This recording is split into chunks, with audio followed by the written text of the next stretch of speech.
there at least, and I'm sure even prior, just gave really good context about, what we do in this space. So it's awesome. So just an interesting tidbit. I joined the Android Users Clubhouse one for India, and they're doing the whole room in vernacular, which is Hindi and other languages. So that's interesting. Yeah, I joined one of those too. In fact, there's a South India club as well, which I think was trying to do it in Tamil.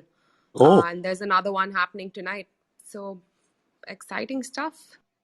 great. Very Okay, cool. Tyler, are you there? I'm Okay, here. great. Let's do it. Top of the hour. Let's do it. Yeah, let's do this.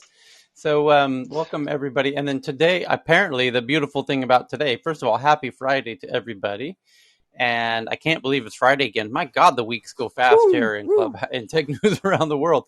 And today is a special day for Clubhouse because today is the day they plan to have Clubhouse for Android launched in India and So is international. this another opportunity for karaoke?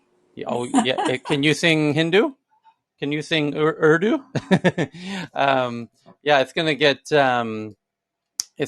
things. Hopefully, we'll get beautifully out of control as the rest of the world starts onboarding. Now that there's essentially no more barriers, like it's in Android in essentially every country. Although honestly, we have to pause and They did tweet out it's live all over the world. Right. Well, not in China, and probably not North Korea, and a few other places that should be in our minds and in our hearts. And but I'll for those who are which joining, is ironic, yeah, since we're essentially talking through China. yes, it is. There is that. There is that, and yeah, it is ironic indeed. So. But we're let's focus on the positive because so many people that haven't been able to join now. Those walls, it's almost like the Berlin Wall going down in a Can way. I do a quick sound check? Is anyone speaking? Yep, I'm speaking, Yes. and you're speaking too. We hear you. Yep. Okay, but no one is. I've just never experienced this much silence in this room, so I feel like it's my app. It might be. The app is glitching for Android and iOS at the same time. Yeah, Tyler's Tyler has talking. been speaking Yeah. continuously. Yeah, Yeah. I've been speaking the whole time, Lakeisha. Maybe try restarting the app, closing the app, and restarting it. Would be my recommendation. Yeah. Maybe it's just a Friday morning where people are more silent. No. Nope. You know what I'm going to do? There's a tool that everyone can look at called clubhub.site. And on the front page, you can see how many people are in Clubhouse right now. And it is much higher. It's higher than normal. Yeah, right now. And so are the number of rooms are a little higher than normal. Also, you can see the number of rooms right now, which is 91 in English, and the number of people in English is about 8,000 at the moment, and that's about 30% more than normal. But Fridays are also a little bit higher than normal, so we'll see how it develops over the weekend and next week. It takes days and even weeks for people to onboard. So let's see They come here, they see good content, and then they stay. If they don't see good content, they leave straight away. That's what we found last time. So let's get into the content. Let's get into the content. Here we go. So, One second. We do have as many users in the first 5 minutes of this room as the Clubhouse HQ room that's going on right now. Yeah. Okay. But this room will double in the next hour easily. So, but only if we get into good content, as Cal's saying. So let's do that. And we've seen. Yeah. So the first story that I have, and we just shared it in the little warm-up room, and we touched on it briefly yesterday, is Twitter is rolling out its new verification program with revamped categories that includes artists and journalists and previews upcoming changes to profiles. It's not exactly live yet, but it should be any moment now. And so you can apply to get the little blue check mark and join the elite blue check mark club in Twitter.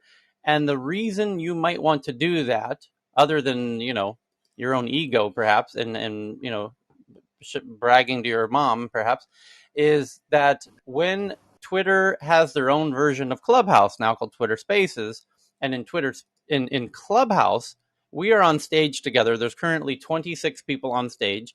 And then underneath the stage, you see the followed by speakers area with Poppy and Carl and Yemi and Thomas and Miriam. And then there's the audience after that section with Gigi and Matthias and Adi and Odie and then and Susie. And then in Twitter, it's very different. There's no separation at all. There's just people who are speakers and then listeners, and there's no gap between them. So there's not three separate sections. However, people who have the blue check mark in Twitterland are instantly raised to the very top next to the speakers. So they're seen by everybody in the whole room in their screen. And then if the screen is not very big on your phone, right? So most people are below the screen and not seen unless you scroll down. But people with blue check marks are seen on the screen right next to the speakers. So that's the best reason I've seen that anyone would want to have a blue check mark is the speakers see you right next to them. Everyone sees you right next to them. And you're more likely to be selected to speak if you raise your hand to speak in Twitter. The person who owns that conversation or that room is going to think, oh, well, this person's already been verified by Twitter. I don't have to worry that they are fake or they're going to say something ridiculous or, so it makes it easier for people to accept you as a speaker inside of their version of Clubhouse. So I think that's why they're bringing it back, by the way. Yes, go ahead. Quick question. Sorry, how do you get that blue check mark again? Because I don't have followers as many as that's right. you or anyone else. I just tweeted the link to it from the Tech News Around the World Twitter account, which is very simply TNATW, which you can see by clicking on the title of this room we're in here. Just click on the title. You'll see the Tech News Club page, which includes our schedule. It includes all the upcoming events, which there's many upcoming events. It's for us. It's for us. I know. Yeah, I know, but I'm talking to the whole audience. Yeah, and then you will see also the Twitter handle TNATW, and you'll see if you go to the Twitter page, you'll see my most recent tweet is all of the details about how to apply for the blue check mark. But keep in mind, it's not live just yet. It should be in the next few days. And I'll give an update when it is live, and I'll tweet it from the Tech News Around the World Twitter account. So follow there if you want to be one of the first to be notified. And by the way, we do also now do Tech News Around the World Twitter Spaces, which we did one last night as a test with many people like Cheryl and others were there. And it's still buggy, still needs work. The beautiful part is you can now schedule events in the future. So I scheduled one for Sunday. And you'll also see that if you go to the Tech News Around the World Twitter account, you'll see there's a tweet that says, hey, there's going to be a Tech News Around the World in Twitter Spaces on Sunday. So you can follow that and get notified when that goes live if you want to see what Twitter Spaces is like. Quick question on that, Tyler, on the spaces and the check mark. There's a limited amount of space, especially on the phone at the top of the screen, that show the current spaces. Right. And as sort of rooms increase and get more popular, right. You're going to be fighting for priority to get to the front of that list, even on the desktop. And I wouldn't be surprised if Twitter ends up prioritizing verified rooms that have been opened by verified people as opposed to non-verified people, if that makes sense. That makes more than sense. That is a brilliant observation. And what you're saying is, let me unpack that, because that's a very important point you're making, as Carl very commonly does, that anyone can make a Twitter space now. It's open to everybody, I believe, or at least people in the US. And what he's saying is, because there's tens of millions, actually there's hundreds of millions of people in Twitter, 250 million people or so. So that's a lot of rooms if everyone starts making rooms there. So how will they prioritize which rooms get more visible? And what he's saying is if you have the blue check mark, your room will probably get precedence and more visibility over the rooms of people who don't have blue check marks because you're verified. And I bet he's right. I bet they are going to do that. So another fantastic, that's probably the best reason of all to apply to get approved. But my point is, I think, is it a coincidence that they're launching Twitter Spaces now, and they're also bringing back verification? I think it is not at all a coincidence. I think it's those two things go hand in hand precisely for that reason that Carl mentioned, because it will help the people who organize those rooms to decide who to bring on stage, because they'll bring up people who are verified. And very soon, unverified people are going to be looked at as, who's this? It's kind of risky to bring this person up. They're not verified. Is this a fake account? What is this? So I think, honestly, I feel like it's long overdue that they bring this back. And yeah, and I mean, I'm not the only one, but when I used to have lunches with the Twitter founders, the very first thing, it was back when the company was only 25 people. I thought verifying people from the beginning was a super important thing, even back then when there was only less than 1 million people on Twitter. I was like, you should do it now before, and that's why I got verified. I was like one of the first people to ever be verified, because I was saying internally, like, verifying people is going to be critically important on this app, because you're going to get all the celebrities in here and et cetera, et cetera, et cetera. And they just made it a very manual process. And they say that it still is manual even now, which that's going to be interesting. Of course, they're going to outsource it, and I'll bet money they're outsourcing it to my friends called Taskus in Manila, where they have a team of 30,000 plus humans there who do all of the content moderation for the social network apps, many of them. And that team there is probably going to be very busy adding and approving all of the blue check marks to everybody in the weeks and months to come. I just have one question, Tyler. Go ahead, Justin. When you were having lunches with the Twitter founders, was Greg Duffy there too? Greg was not there. This was at the OG Twitter HQ before they became a big corporate entity. It was still a startup. It was still very vulnerable at the time, and it wasn't even. I mean, there was a lot of excitement, like Clubhouse is now, this exciting startup. Like, is this going to work or not? In the same way that we wonder, is Clubhouse going to work still? People are debating, things could go wrong. Twitter could kill it. Who knows? It was like that. It was like, this has all the potential in the world. This could be absolutely game-changing, or it could get killed. Just like Clubhouse right now. It felt like that back then. Didn't it take a while, too, if memory serves? Yeah, well, Twitter originally was all SMS only. There was no app. Twitter came out before the iPhone. So imagine trying to do Twitter without an iPhone, with a flip-top phone. And it was just pure SMS. And you would get these SMS updates, like when we used to SMS each other as friends. And you're like, oh, this friend is, doing this and then doing that. And then it became a web browser-based thing where it was a little box that you could live, on a web page, and anybody could embed it on any web page. And so what people were doing was they had a little Twitter box on their blogs, and their little Twitter box showed their most recent tweets. That was the first versions of Twitter. It's like, oh, here's my little Twitter box. It's like my little micro blog where I say what I've done, an hour ago, 2 hours ago, 3 hours ago, 4 hours ago. And it was very cute, but the content was not news by any means, because there was only less than 1 million people using it, and the content was people sharing where they are. I'm at the hardware store buying hammers for some project. I mean, that was your typical kind of tweet back then. And there was an incredible amount of critics saying this content is useless. This is not going to work. In fact, my girlfriend at the time, and who we lived together for years, was a quite well-known news reporter, and she was even though she's in the news business, and I was telling her, because I was, it was possible I might join the Twitter team very early, and she was like, don't join Twitter, it's not going to go anywhere. And I'm like, no, it's going to change the news. And I said to her, and to, who Keith Olbermann is? I know Justin does. So Keith's girlfriend is named Katie Tur, who was my girlfriend's best friend. And I told Katie, you better tell Keith to get on Twitter, because this is going to be bigger than email. And then they started laughing at me. Ha, ha, ha. You think it's going to be bigger than email? Ha, ha, ha. I was like, you think you're a journalist? You don't see what this is going to do to journalism? Like, you guys are just totally clueless. Like, this is going to change things in a very big way. And then what are they saying now with Trump, doing, changing... I think you would argue that Twitter probably is more impactful than email these days. So anyway, these platforms. Tyler, that context is so helpful, because from the other side, like being in a large corporate at that time, right?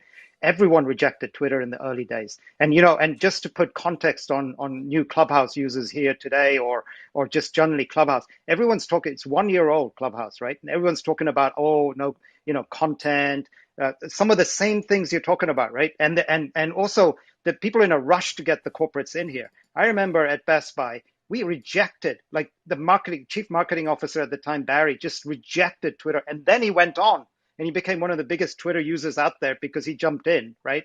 One of the first. And then our employees started jumping in, the Geek Squad guys jumping in with 12th Force. I don't know if anybody you remember 12th Force. It was like a Twitter service, so free service to repair computer problems. So like you just started off, you know, and you tweet 12th Force and a geek would come on, right, from one of the stores or one of their cars or whatever, and solve the problem. And that fizzled out. In fact, that was so big for us at the time that everyone would talk about, oh, look at these guys ahead, right? And it was all an experiment. And we ended up putting it on the Super Bowl ad. Actually, That's we had right. this like 1,000, I don't know if you remember, Amy or somebody, right? Like about 1,000 people in the audience. And we had this person shouting. And that was to show Yep, I remember that. you know, we're on like 12th Force. But all of that just fizzled out. So context is so important, because what might seem really big and the only application today, there might be a whole new thing tomorrow. This is the beauty of this stuff, right? So Tyler, that's good context. Yeah, well, Tyler, were the verification categories the same last time you did it, or have they updated that? There was no categories. When I did it, it was 2000, you know, very early, 2009-ish, and there were no categories. It was, and I think if you weren't friendly, and I did it the day they originally started it, because they knew I was saying that you need verifications. And then when the day they opened verifications, I mean, in the first 10 minutes, I was like, okay, yeah. They pinged me like, here, you know, we're doing verifications. They're like, great, verify me. Okay, easy peasy. And before there was a wave of people, you know, it took time for people to realize it was even open. And then everyone applied and they realized, oh shit, we can't handle this level of, you know, people wanting to be verified. And it was too big of a headache. And there wasn't, you know, they just figured we'll do it on an as needed basis, you know, when Justin Bieber comes on or whatever, right? And so now they're structuring it, you know, so that they can send it to different teams. So right now, as I said, there's like 4 different categories. There is a category for journalists. There's a category for, you know, significant people of some kind, and you need 3 different sources, that 3 different websites that talk about you to kind of verify that you are a person of noteworthiness. And because of the different categories, different teams are set up obviously for each category. So there's going to be a team who's going to verify only journalists, because that's one of the categories. And they are going to be able to get a sense for, you know, rather than trying to verify all the different types of people, if they get more specific about the categories, and that makes it much easier for those teams. So they're just getting more structured about it now, but those didn't exist in the past.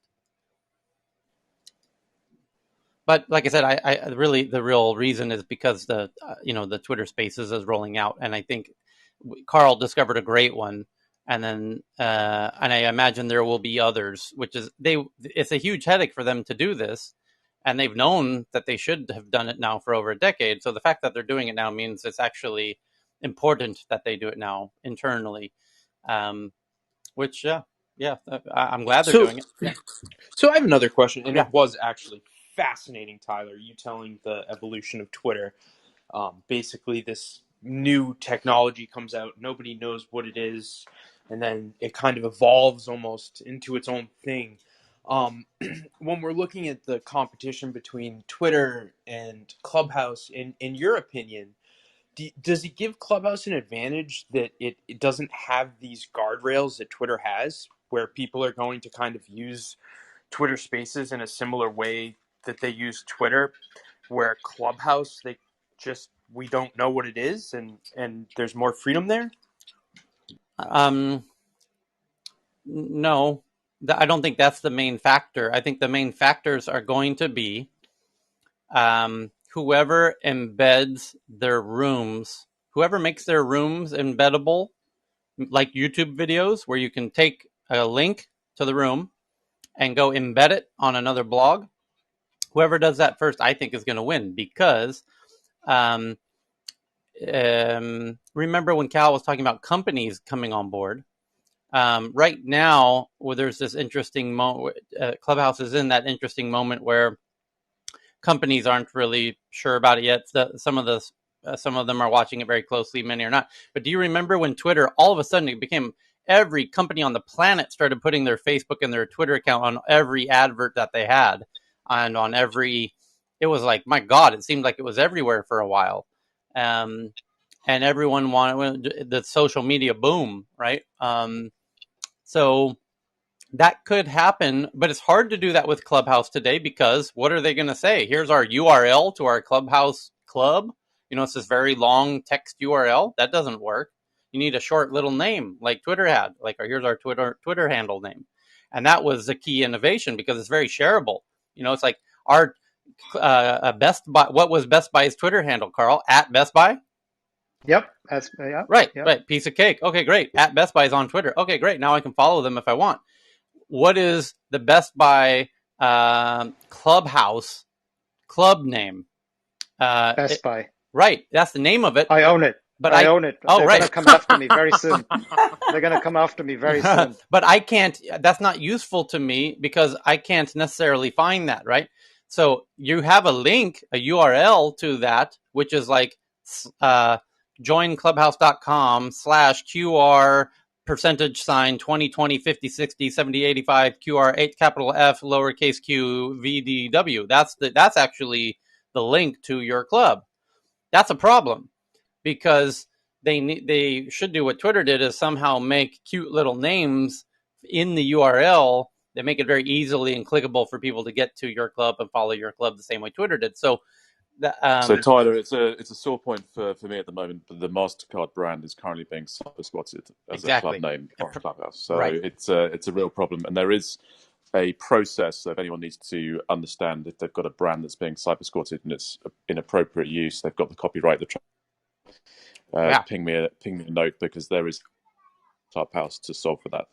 You've got that, but then when YouTube was starting, they were struggling until Roloff gave, as I recall, gave them the brilliant suggestion. Why do people need to come to YouTube as a destination? Why not bring YouTube to them, wherever they are on the internet, and make the video player, embeddable, so you can take it out of YouTube land, embed it on wherever the blog, and that's free visibility and distribution, so the whole world can see YouTube all over the internet. But when they click the YouTube logo, it'll take them to YouTube as a destination, and over time they will learn to treat YouTube as a destination. It's very hard to do in the early days when you're a startup to become the destination. So Clubhouse, same thing. This room that we are in, let's just say James is doing a MasterCard, type fintech room, and he could embed that on MasterCard's website and on everywhere, all over the internet if you wanted to. But I think the best use case is every article and every blog post that people are doing. If Cal writes a blog post about his years running Best Buy, at the bottom of that room, he'd be like, great, now let's talk about this article. And Cal's sitting there, and you just read the article, and now you can talk to Cal about it. And there's 20 people in there, and some of his former employees, and other people asking questions, and that to me is the real future of things, because after you read any blog post, naturally you've got some questions and you've got thoughts of your own. And now we use comment boxes, which no one's using anymore because they're garbage, and you get no real benefit out of leaving a comment. I don't know many intelligent people who leave comments.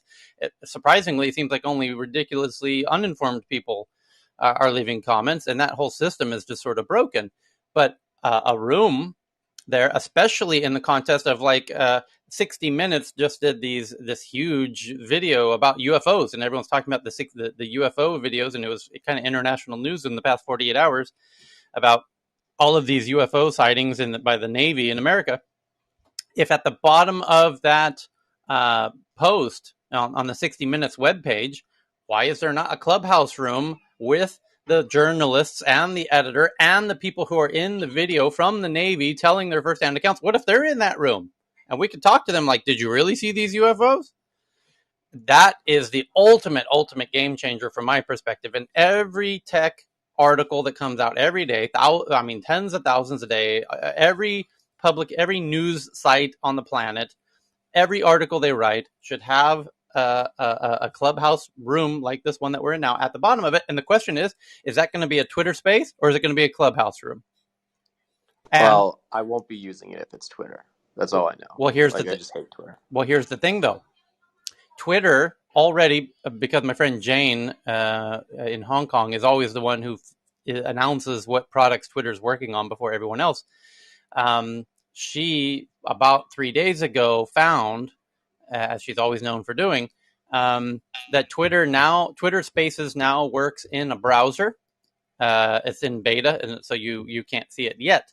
But if you go to twitter.com, you log into your account, they now have it functioning in a browser, and that is the necessary step.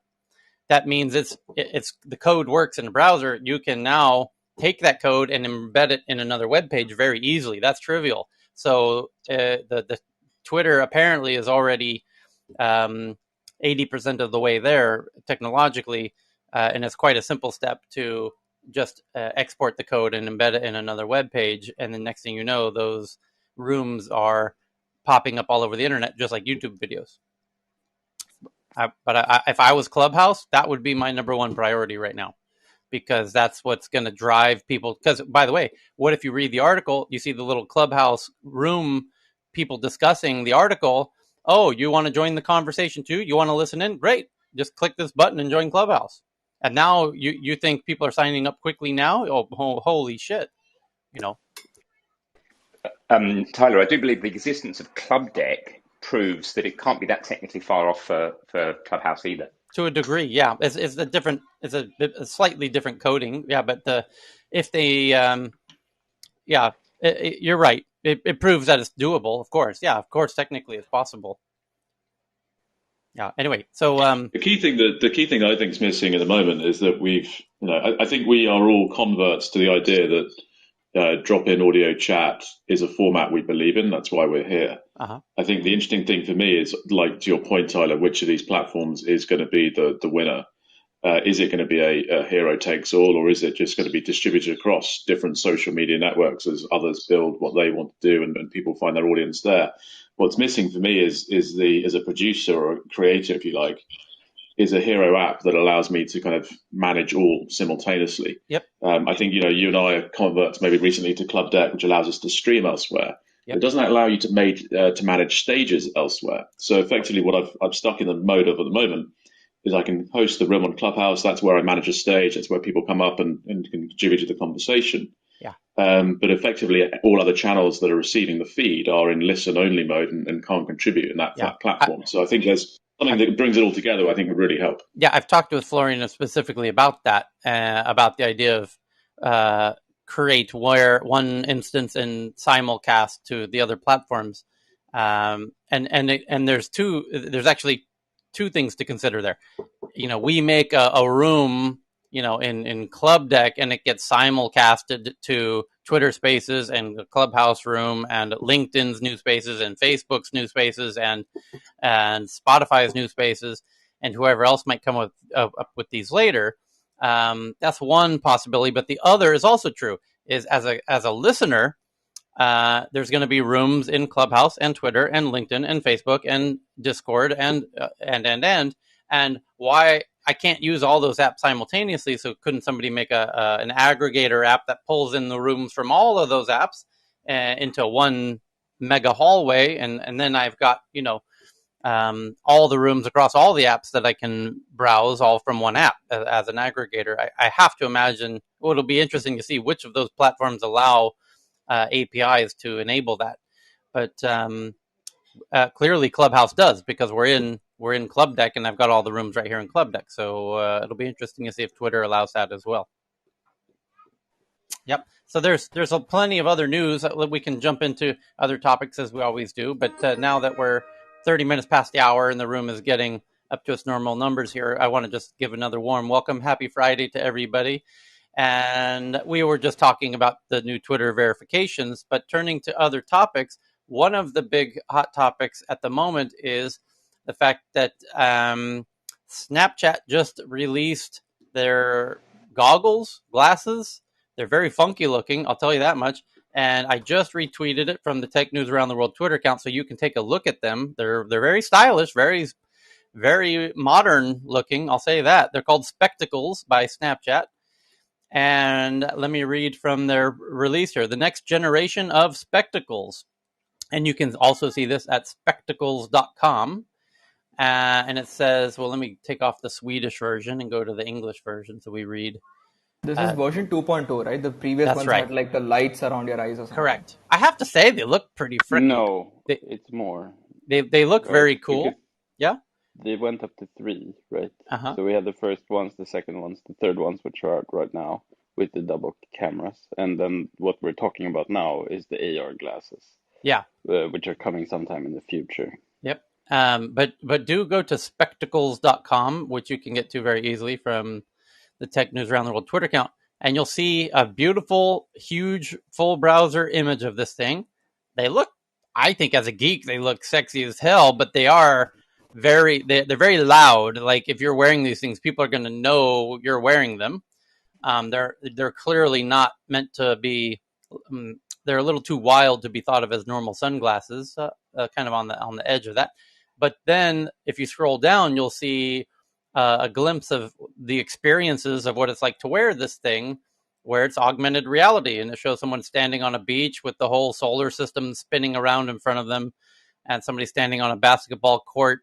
And there's images and content and even text floating around in the air as they walk through a park, and it's quite the experience. And of course, there are cameras built on the front of this thing so that you can record while you're walking, and no doubt stream that to Snapchat. The question is, will you be able to stream that to and record the videos that you record? Is this platform specific? Meaning, will this hardware only work with that app? Meaning Snapchat, which I imagine it is sort of a locked-in experience, and that has obviously strengths and weaknesses as a strategy for Snapchat, because somebody else could come out with a competing headset that works with all platforms, and then people might not buy the Snapchat one unless they're highly subsidized, which is also possible. I'm curious. Are they ahead on the AR ads thing now?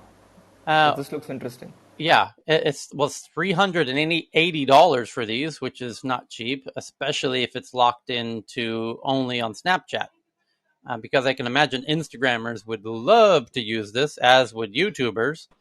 So there's a couple of notes on this. It's not available publicly. Okay. They will only sell it to creators who send in an application. So Victoria, I hope you sent yours. Oh, I know. Thank you so much for the shout out, Nicholas, because I've been trying to talk about it. So I actually have been building in Lens Studio for a while, and it's a pretty robust application, I gotta say. I'm pretty impressed with the kind of things that I can develop on it. And it's really easy. And not only that, they have a whole lot of templates, so you could get up and running really fast. So I could really see this taking off. If these come out and they start to push their creators tutorials and then come out with even more stuff that's even simpler, then I think anyone could pick up a Lens Studio and then create whatever they want and then have it water, please. I mean, I think it's awesome. Do you know how heavy they are? They look very light. 134 grams, and it only has battery for 30 minutes. So I don't think this will be pushed out to the mass market at all. This is just it's the first big step out towards the consumer world. I mean, they're before Apple and Facebook, which is a thing in itself. But this is just the first iteration. Yeah, and Nicholas. It's also what makes me worried is the field of view is very, very small. Yeah, it is weird on that design. 26.3 degrees. That's right. Significantly less than the first HoloLens, for instance. Right, and then there's also a couple of thoughts here, which is, one thing is the distribution strategy is totally brilliant. At the bottom of the Spectacles webpage, it says, try them on in person, find a store near you to see how they look, fit, and feel, and there's a button to find a store near you. That is genius, because Snapchat doesn't have physical locations, but they could ship these devices to any retail store that they feel, is a good representation of their brand. And those stores will get more foot traffic of people coming in wanting to try these things, and they get to feel like a more what do you think, Cal? Would Best Buy be like, yeah, come in and try these new Snapchat things, and you could probably even sell them there, right? But no, this is exactly, they're looking for the experience propositions, right? And so now, with to Victoria's point, when these experience, what's interesting is that the very thing that they'll set up environments for, I guarantee it, this year they're resetting it for Christmas. I bet you anything. I can even get some information on that later. But they're setting up the spaces because they have to get the physical space ready, etc. When they'll put these experiences together, what's interesting is they're going to be, to our broader point, they're going to be selling devices that actually make them obsolete as a store later, which is going to be interesting. Yeah. But they will be doing that. I love the fact that Snapchat doesn't have their own stores, and they're like, no problem. If you're a store and you want these in your store so that customers can come into your store and try these, let's partner. And then they just have thousands of stores everywhere where you can now Tyler, what I found, and it may change in the future, but every once in a while, a technology company decides that they want to create their own store brand, etc. The mobile phone operators did that for many, many years. But turns around, they find it economically really hard. And that's the one thing that, at least in the US, Best Buy has been able to stay standing and do that. And, Best Buy Mobile was a deal we did with Carphone Warehouse. In fact, we bought 50% of Carphone Warehouse in the UK at one point and did a joint venture where we bought Carphone Warehouse, which is the UK's top #1 brand, Europe's top #1 brand for selling cell phones, right, into Best Buy. And that became Best Buy's kind of, it was called Best Buy Mobile at the beginning. We just brought 5 people across from the UK. That's a venture that we started. And it became a $1.5 billion business. We bought out the rest of the 50% of that. So the point behind that is, whenever these technology companies try to set up their own little, if you like, pop-up, channels, the only people that have been able to do that because they did it differently was Apple. Well, by the way, when Apple first launched the Apple Watch, the very first generation, they partnered with luxury retailers all over to where you could go do this as well, because there was a limited number of Apple stores, and they wanted people from all over to be able to go try these new Apple Watches. So there was, stores that sell, luxury apparel could have the Apple Watches available to try on and to sell, even though they're not Apple stores. It was kind of a unique distribution, point of sale strategy that Apple used as well.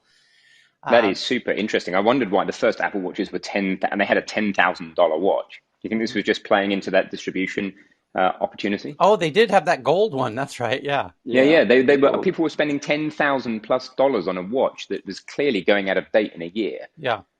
Funny. Cool. Interesting. One more note on retail. Yeah. Snap did have pop-up stores and even vending machines for their first generation spectacles. Yep. Yeah, and then there was also those of us who have been around for a minute remember Google was really the first notable big player in this space with their, what did they call it? The Google Lens? Nicholas? Google Glass. Google Glass.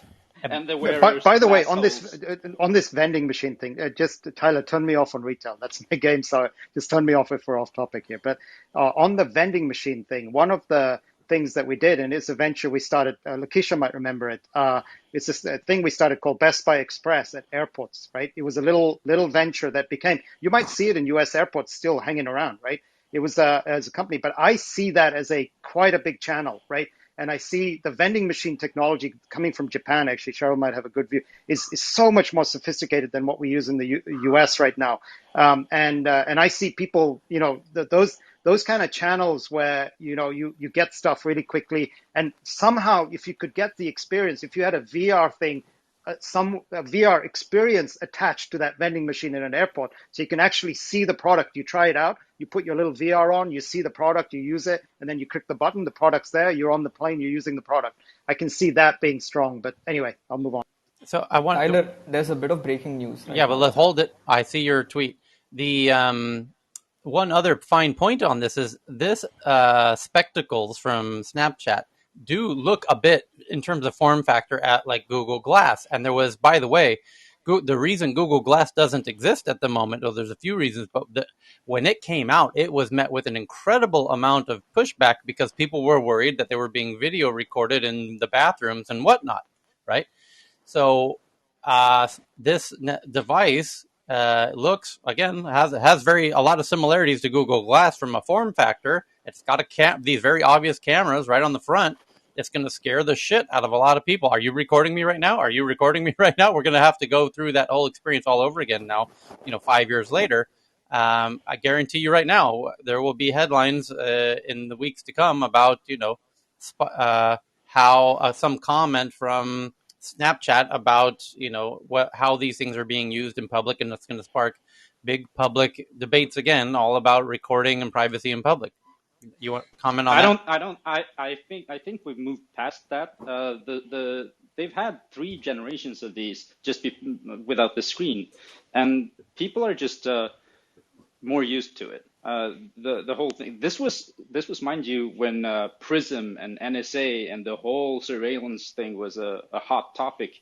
So the context was different, and I think we're past that now. Okay, It's not our generation. This isn't for our generation.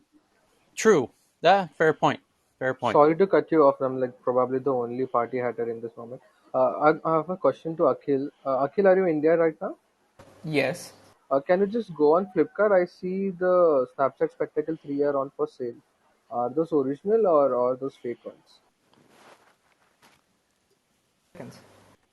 So, Akhil, I see your breaking headline here. You want to what? Let me see. Israel. Okay, go ahead, Akhil. So breaking like an hour ago, Israel, Hamas agree to ceasefire to end bloody 11-day war. Israel and Hamas have agreed to a ceasefire. The war is over, guys. They're rebuilding their countries again. This coming from AP from less than in less than an hour. It says from Jerusalem, Israel and Hamas agree to a ceasefire Thursday, halting a bruising 11-day war that caused widespread destruction in the Gaza Strip, brought life in much of Israel to a standstill, and left more than 200 people dead. At 2 a.m. local time, just as the ceasefire took effect, life returned to the streets of Gaza. People went out of their homes, some shooting Allahu Akbar or whistling from balconies. Many fired in the air, celebrating the truce. I will tweet this from the Tech News Around the World Twitter account because it's a rather long article with some photos and videos.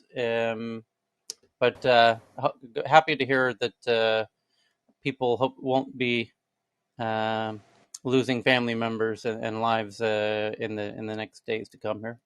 And Sarvesh, it's legit that they're selling it on Flipkart for 30,000 rupees. It's original ones. Say again? Oh, was that to the other person? Yeah. So that's Sarvesh. They're selling those Snapchat spectacles in India on Flipkart. They're already almost out of stock, actually. So let's see. Other big headlines to share. The U.S. Treasury announces it will require any cryptocurrency transfers of more than $10,000 to be reported to the IRS, saying cryptocurrencies pose a tax evasion risk, and that's all you needed to know about the future of cryptocurrencies in America. Is America really only cares because they worry about taxes, and the IRS is going to make sure that any transfers of these are going to be taxed, just like cash. If you transfer more than $10,000 to any person or business, they want to know about it so they can tax it. And the cryptocurrencies will no longer be immune to that. And the initial benefits of the vision of Bitcoin and cryptocurrencies is now diminishing seemingly quickly in the U.S. and elsewhere, and that might have explain some of the downward pressure on cryptocurrencies in the last 48 hours. A very notable downward pressure, I should say. So, any comments from the peanut gallery on stage about the U.S. Treasury announcing it will require cryptocurrency transfers of $10,000 or more to be reported to the IRS? I have a question on this. Yep. I imagine if the IRS is potentially taking their share, that states might also jump in on this to take their share of cryptocurrency, especially if it's thought to be an asset like stocks, where you could do a capital gains tax. Well, and on this year's IRS form, they didn't ask about a specific value, as I recall, but they did ask whether I had bought or sold crypto. So my sense was that they wanted to know whether I held any at all. So I completely agree. They're going to be on this. They're not going to lose out on any revenue. I worry that there might actually be, because I agree. I saw that same thing. But I wonder, is this requirement going to stipulate that, say, if you move something off an exchange and onto like a cold storage facility, you have to report that?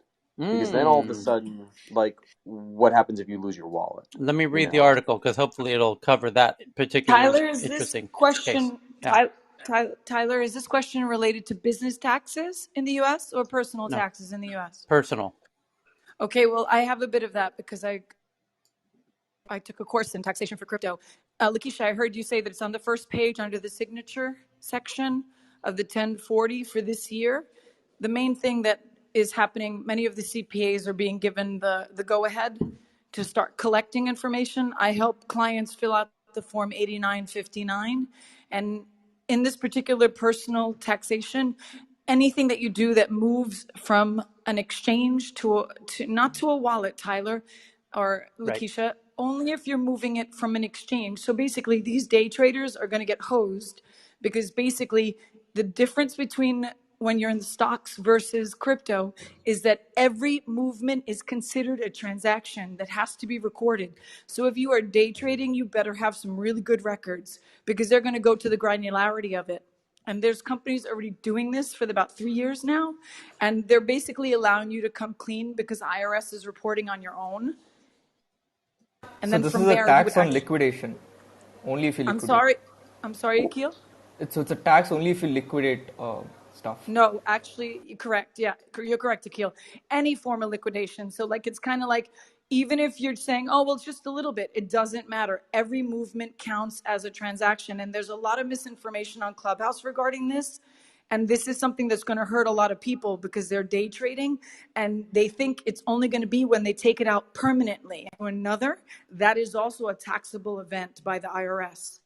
And this is where the challenge is going to come. And that's why I've had clients that I'm helping them fill out the 8959, which shows the detail of each of those movements from the exchanges. And they have them all, almost all of them now. So if I were, you can just get like so you software mean service to any do this, conversion? right? Like, this isn't like. Wait a second, one at a time. What was that? There are software services that do this. Coinify would be one of them. There's a whole bunch already established that help you track all your crypto and do the tax reporting. And they are accepted by the IRS, by the HMRC in the UK, etc. So there are some mature services already exist to help with that. FYI. Yeah, and that's correct. Are you going to report Are you going to report your tax? Are you going to report based upon like the first one you sold or the last one you sold? Like you said, dive into the granularity. Actually, time out. Wait 1 second, Ben. Regarding the UK, I'm sure that you could speak quite a lot about it. But when it comes to the United States, the bottom line is any movement, in fact, is considered a taxable event because I've had several audit companies reach out to me privately from Clubhouse. Pardon me, is it any movement or is it any conversion or is it specifically conversion to dollars? It's specifically conversion. It's actually specifically two conversions. Conversion and movement of one asset to another that changes the value. So Ethereum to Litecoin and back and forth, and capital gains if you extract it to fiat currency. Both of those are taxable events based on the IRS. But if you move it from your Coinbase account to your private wallet, that's just movement. That's correct. It's not conversion. That's fine. Well, that means basically what's happening is this is your last chance to move your crypto onto a wallet in not financial advice, do your own research, but this is the only time probably now because it's getting so hot and regulations coming down heavy. This will be probably the time where you would want to move it to a hard wallet and say goodbye and go do some work and earn some fiat because they'll come after you. And that's what they're doing. A lot of these exchanges have their own coin. They've used this as a really good way to gain sort of finances by offering their own in-house coin. And they use that for people who are not sure about the whole crypto space. They want to use like the easy mode, as it were. So you put in USD and you buy these in-house coins, and then that is transferred to Bitcoin or ETH. So at that point there, that's taxable. So what's going to happen to these Correct. in-house coins? Is Well, this the the killer in-house for them? coins, actually, those in-house coins are something, for example, like IDOs, initial DEX offerings. When you talk about many of these projects, so like Solana, Litecoin, Duckstarter, these are all launch pads that provide a token in their company product in exchange for fiat currency to make the projects that they're working on come to life, okay? From there, that means only KYC people could enter, and that's the AML KYC, which means the United States is one of the countries among about 20 others that are not allowed into them. But many other countries are. That means they see that as investment in a company as the United States. That's why US is heavily regulated and heavily secured with that. So we're not allowed as US citizens to go into any IDOs that are initial DEX offerings, which are startup launch pads for those projects on the crypto space, right? If you go to that USDC and USD Tether, they are pegged to the dollar. So if they're pegged to the dollar, at least USDT Tether is pegged to the dollar. USDC is a stable coin like DAI. So when you see those are stabilizing the amount that's going in. So it would stop it right there at the cost at which the transaction occurred. But if you keep on going back and forth and trading those coins like a day trader would stocks, you better have some serious accounting software like Ben communicated and said, which I agree with him. There's about 4 or 5 top crypto accounting softwares that have been in place for about 4 or 5 years now, and they do a great job of this reporting. But of course, nothing is free. They charge you for that service, and you do need to still have a CPA in your country.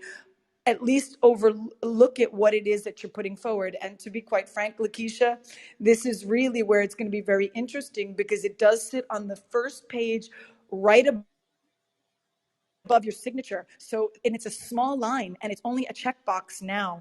So they're really allowing you to independently report your crypto or digital send and receive. But I'm sure over the course of time, as Donna had once said before, they're going to probably put more people on staff to be able to secure this, especially with the fact that they're now looking for people that have outstanding tax debts.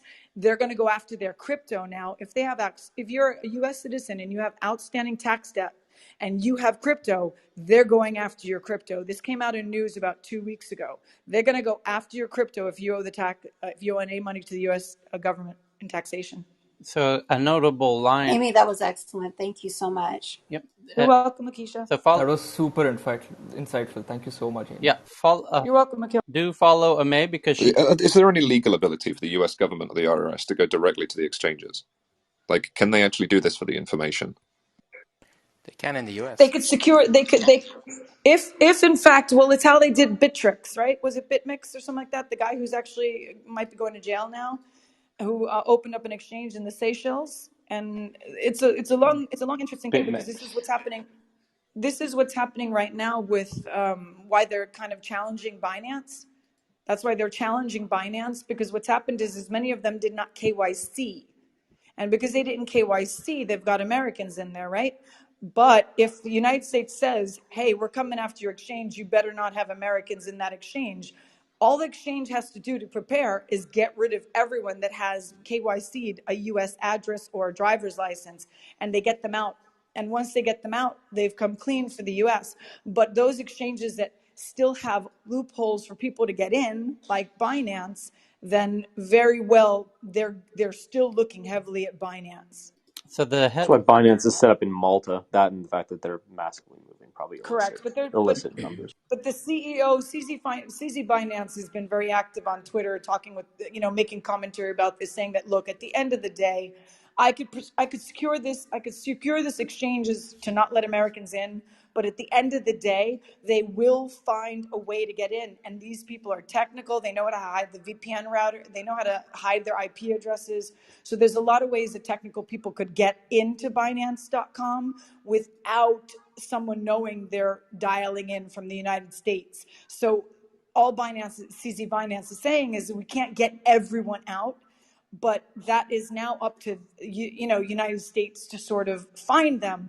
But then let's all be transparent and realistic. The IRS is a reporting on good faith, which means they're going to give you rope. Now it's only up to you if you're going to hang yourself or you're going to be authentic to pay the taxes that you're required to pay. So there's, from the headline on CNBC, the statement from the Treasury Department says cryptocurrency already poses a significant detection problem by facilitating illegal activity broadly, including tax evasion. This is why the president's proposal includes additional resources for the IRS to address the growth of cryptocurrencies within the context of the new financial account reporting regime, which is being planned to be released soon. Cryptocurrencies and crypto asset exchange accounts and payment service accounts that accept cryptocurrencies would be covered. Further, as with cash transactions, businesses that receive crypto assets with a fair market value of more than $10,000 would also be reported on. So it's, but the main headline to focus on here, I think, is the about transactions, where it says any transfer worth $10,000 or more must be reported to the IRS. And that includes businesses receiving or but not. But Tyler, Yeah. the unique part about that statement, which is why I also believe this is fear, uncertainty, and doubt, which is what they're doing. Uh-huh. That's been like that for years. I've had a business in the United States forever. That's part of the normal process for how we file our taxes as a business and a personal. So what they're doing is they're highlighting one piece of text to put fear into people. But the irony is that even my accountant's like, yo, Aim, we've been doing this for decades already, so no stress. And he was a PwC ex-employee. So at the end of the day, all they're doing is trying to scare people. They're trying to shake the tree to scare the people that might be getting involved, that they don't want to get involved. Or it's a bit like when your mother says, who did it? When you steal a cookie or something and she looks at your face. They're just looking for the ones that are going to be like, well, I didn't do it. Yeah, sure. There's always that brother or sister or sibling that points to the other one. So all they're trying to see is who's going to come forward and who's not. They want to shake it out. They want to scare some people out to do it. Amy, let's be serious about this, right? Look, the reason that Is line that Kieran? Yes, Amy. Hey, Kieran, how are you? Hey, Amy, how are you? That's a powerful line, right? What that means is that's basically what they're saying is a KYC, just there, right? Correct. They will have the right to follow to the source of the money. Yeah. So I think it's not just about shaking the trees. This is yes, you're correct, Kieran. You're absolutely correct. I agree with you. You're absolutely Kieran, correct. can you continue, Kieran? So in UK we have the system. Any amount more than £5,000, they have to we have to tell the bank where the source of the fund is, and there lies the right. At that point, they can literally freeze the IRS could behind the scene without you knowing. There comes the monitoring start that process. You will not even know is anyone's watching your transactions. So IRS, in our case, Inland Revenue will have the right. They will be observing it behind the scene. So what that means is that's it. There stops the point of your account. So what happened is I remember 2 years ago I got a letter from my bank, Barclays, saying that they will shut my account, and I asked them. That was a Premier account for 20 years. I paid millions of taxes, and I asked them, look, can we talk about this? And they say, no, just read the small print on the account that you opened 20 years ago. It says we don't have to give you a reason. We can shut down.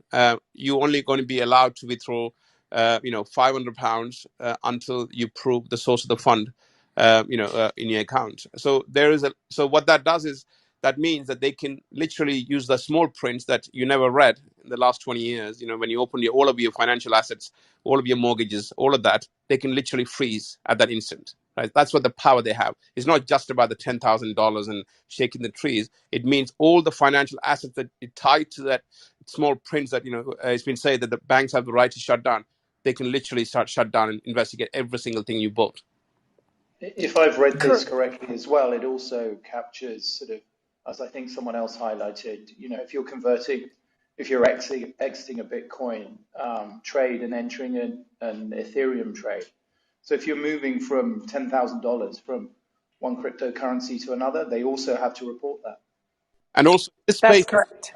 in this space, I mean, this lacks attitude, right? A lot of these crypto guys, they think that, oh, just by changing from one exchange to the other, one wallet to the other, they just think IRS. So I had an email that I had to provide every single wallet address and the password. And if you refuse to give the password, they will penalize you and send you penalty, and there lies the independent investigation. So you have to provide every wallet address and every password so that they can independently investigate. So there is one quick question. Do they have systems to accept all of this data? That's a lot of transactions that qualify. Where is That's kind of the that pain data here, going? especially if you do if you get like proof of staking rewards, like every single time you're receiving a stake, technically that's income coming into your account since it's a new benefit.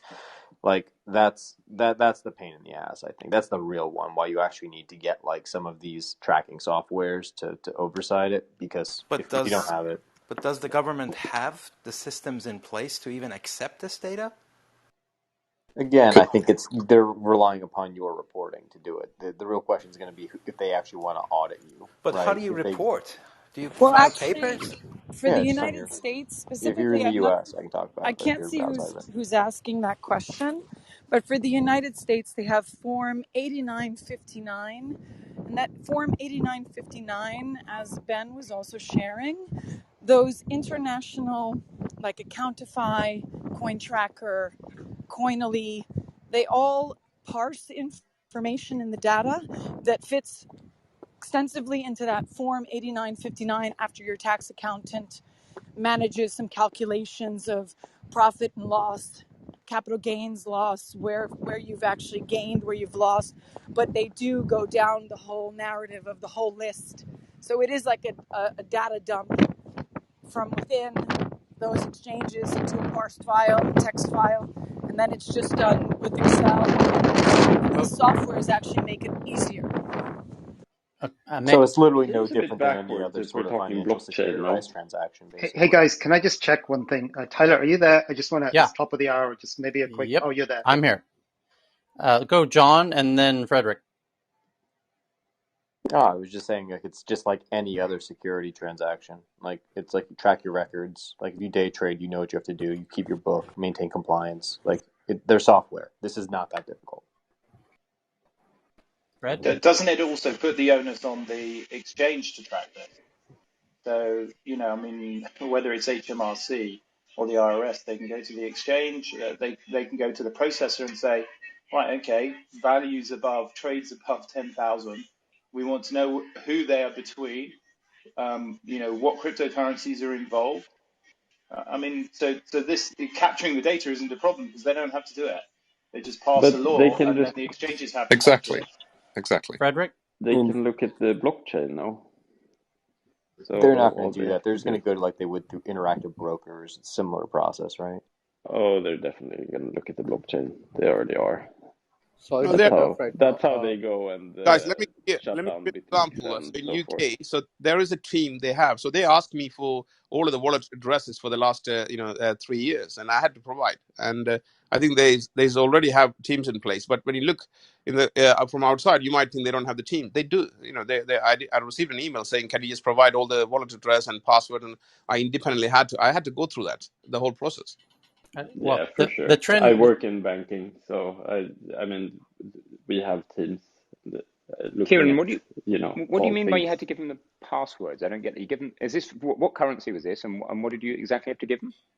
So basically, so initial transaction was that there was I had Ethereum, and it came to some wallets, and then I transferred to exchanges, and there was so some trading from different cryptos, and then then what happened was that we had this issue with the one particular situation. Then where It's the password specifically. I'm not quite sure what you mean by that. You had to give them your passwords. I'm worried you're saying that you had to give them your private keys, which that's right. no, yeah, And no then way they can ask for that. the exchange so they can independently log in to check everything. You have to just let go of your Oh, a password. password to an exchange. Okay, cool. That's fine. That's invasive, but fine. But And private keys not okay to ask for. Yeah, that's also cool. Now, but you can't even get the private keys if you've got your own security sorted out. You can't even access your own private keys if you've got good security. So okay, that's cool. That's fine, Kieran. We'll cover that later on Saturday. If they ask you for the private key, you can't say I can't give you, right? You can, because you physically can't get it yourself. They can literally freeze your mortgage. They can literally freeze your bank. But they haven't asked for that. They've asked for they haven't asked for exchange. They've asked me for exchange password. That's all. That's all they've done. No. They didn't ask for the exchange. They asked for everything. Then at that point, I only provided the exchange password. Then they came back and asked, "Can you give all your private keys to all your wallets?" They gave the wallet. But Kieran, you can't get it. A private key doesn't correspond to a wallet. It corresponds to an address, and you can't get your private key. They're not going to ask you for your seed phrase or your. That's fine. They just lock you up until you do. Exactly. Or they fine you. So the point is, they do it because they have lack of understanding about this space in terms of the technology, the technique. They will just keep on asking for things, and every time you just try to explain, they just think that you're trying to hide something. So it just they make the process so painful. It's just that it just drags on.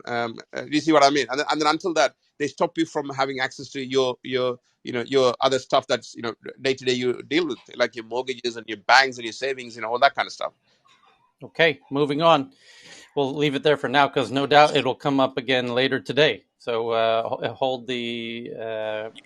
I have something related to crypto right now. Can I save it for 5 hours from now when it will. This is why we. This is why we have overdose now. Awesome. This is the crypto room. The 90% of people in the room who don't care at all about this are eager to move on, according to my DMs. So I have something interesting from India. Okay, go ahead, Akhil. So our government is going to be setting up a BBC-like channel to push India's view. This is phenomenal. So the government just floated a tender looking for consultants to set up like a international and a local news channel. We had one way back in the country's history called Doordarshan, and they're looking and we're looking to revamp that into an international news channel because the government feels that the coverage that India is getting on the COVID response is a little unfair, and they kind of want to tackle this problem by setting up their own media house. Where's the source of that? The Indian Express. I tweeted it out at you. Read the headline if you would. Center to set up BBC-like in quotes channel to push India view. Well, this is part of the game of journalism. But it seems like is it Modi's team doesn't like criticism generally. I mean, no governments do, I guess, but they seem not so. Some governments seem particularly sensitive. They're not very open about it. Yeah. There's no press conference ever held for like last 7-8 years that he has been ruling. Right. So, so isn't it like it would be controlled by the Modi government? Yes. So this will. It would be biased, I feel. It would be biased news. Before we get there, the news accurately does report that it will be authoritative by the government, and this will be a government channel.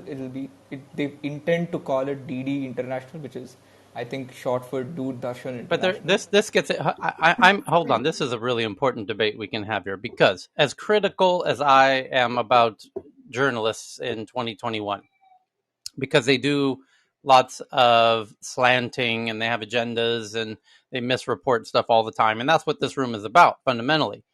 However, in the context of a government, journalists play an incredibly important role, and they need lots of transparency to go in and do the investigations they need to do to expose corruption and expose bad behavior, which that's the role of journalists as well, and it's an incredibly important role in the function of democracy. India is still a democracy, technically. So those journalists need to be able to do everything they're doing, and if the government doesn't like the reports that are coming out, there are mechanisms in place to make announcements. They have Twitter accounts, they have outlets, and they can make statements and correct journalists and etc. But if the government starts making their own journalistic outlet, like China has with Xinhua, or like other authoritarian regimes have state control. I feel even Korea has similar. Yeah, if you have state-controlled media, it's essentially a mouthpiece of the government, and the problem is it's perceived to be as journalistic when it's not journalistic. It's also the one-sided perspective of one voice, and it gives people often the false impression that it's being fair and balanced when it's not. It has a very specific agenda, right? So I get a little concerned when democracies start having state-sponsored medias. Trump, say what you will, there was OAN in America, which started to be sort of a soft version of this as well, where it was one, or Breitbart. There are far-right news-leaning things that get a little too cozy with the power, the leader of the country at that time, and it's something to be very mindful of. And I wonder what if Monica or Akhil, as an Indian, what is your take on this? So here's my take on this, right? I find it odd that the government would do this, because they do fund half the media channels in the country already. They kind of do own them. Public TV, a bunch of right-wing stuff. They fund them, but they're not owned by the government. This is the first one that is going to be owned by the government of India, right? And I was like, why would you do that when you already own half the media in the country? But Akhil, they already made the intent through the WhatsApp data.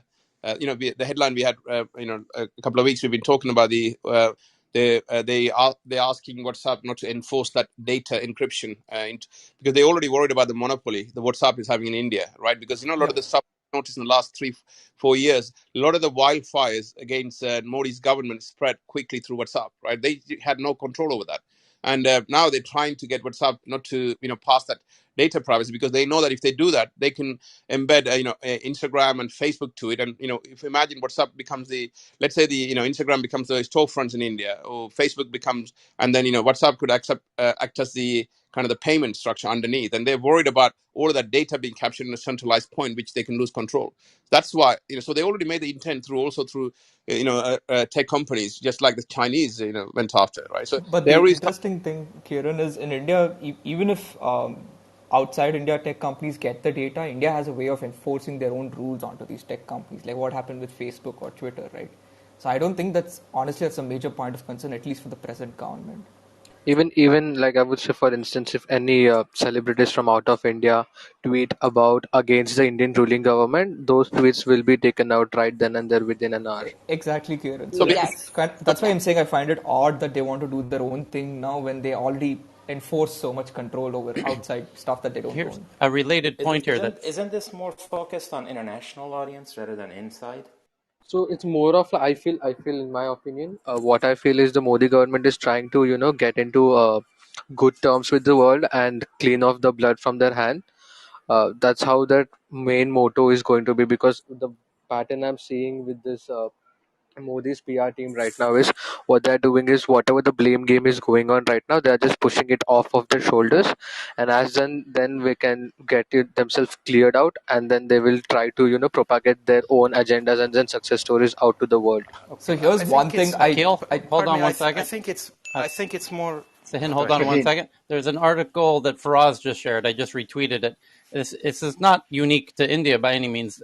Singapore just now is telling Facebook and Twitter to carry correction notice on the virus, because Singapore is noticing content and posts on Twitter and on Facebook that has misinformation about the virus, and now Singapore is telling Facebook and Twitter to correct it, which, of course, Facebook and Twitter say, hey, we don't make that content. Our users do. And Singapore says, yeah, we don't care. Get it off of there, because it's incorrect information. And this is the inherent problem of information on social networks, where in America, people are we have the freedom to be wrong, actually. You have the freedom. We are free to be stupid and uneducated. That is your God-given right, to be an idiot and to share your idiot perspectives open and wild on the internet.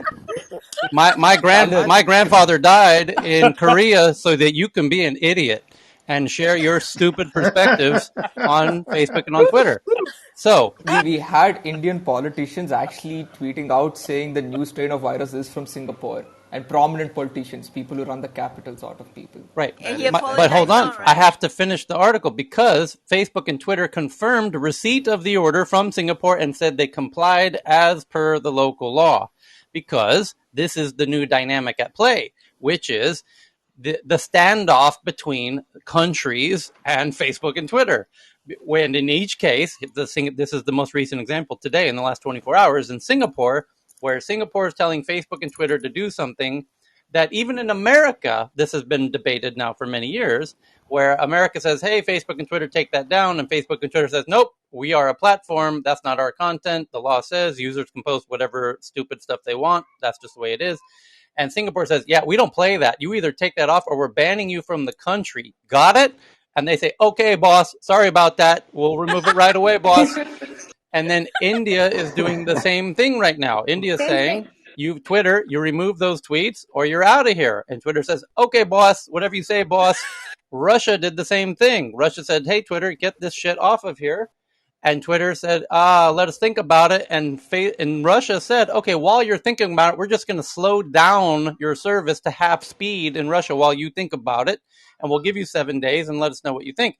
And this game is happening globally all the time now. But it's one thing is very clear, that the social media networks will do what the governments say so that they can keep operating in those countries if they feel that it is an existential threat to their business model to exist in that country. And it's happening with WhatsApp in India at the moment and all of this. But that's where we are at in, May of 2021. So can I hold on a second? Let us recognize many Tyler soliloquy. My request, Tyler, we need a little tune for Tyler's soliloquy. Okay, I'll get a song for it next time. Go ahead, Akil. So can I offer a different take? This is Shaheen. Okay. So I think this is a recognition that information warfare is not about having more insight than the other guy, but to be able to mislead the other guy.